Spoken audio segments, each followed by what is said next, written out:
The National Trust has warned that extreme weather seen in the UK in 2022 has set a benchmark for what a typical year could be like from now on. The charity said high temperatures, drought and back-to-back storms have created major challenges for nature. In its annual review, it described such conditions as the new normal. It said this year was a stark illustration of the difficulties many UK species could face without more action to tackle climate change. The hot summer and months of low rainfall dried up rivers, fragile chalk streams and ponds, damaged crops and natural habitats, and fueled wildfires that destroyed landscapes, the charity said.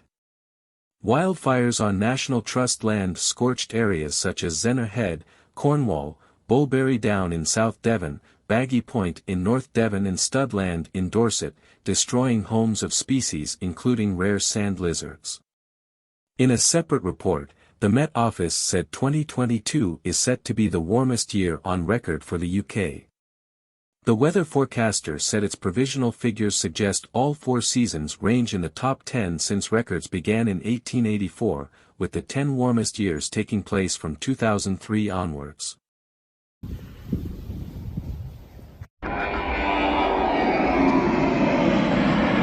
The dry conditions affected natterjack toads, whose shallow ponds for breeding dried up, and bats that had to be rescued in the heatwave.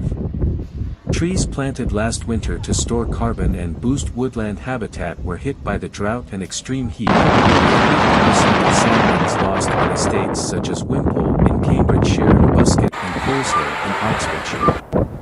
In contrast, the calm, dry spring weather resulted in a few success stories, especially for this year's apple harvest due to the lack of late frosts and blossom lasting on the trees for longer.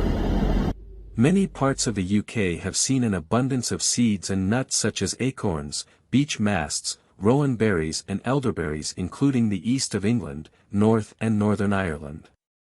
This phenomenon, known as a mast year, usually happens every 4 to 5 years, but this year's has been unusual, with trees fruiting earlier than normal.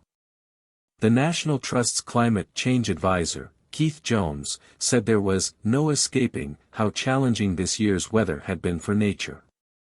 Drought, high temperatures, back-to-back storms, unseasonal heat, the recent cold snap and floods means nature, like us, is having to cope with a new litany of weather extremes, he said. He added weather experts were predicting the future would see more torrential downpours, along with very dry and hot summers. Alongside the weather extremes this year, wild birds were also hit by avian flu, with thousands of seabirds dying in colonies on the Farne Islands off the coast of Northumberland, where they had returned to breed. The National Trust said conservation work to improve habitats was helping make the environment and species more resilient to the changes brought by rising temperature.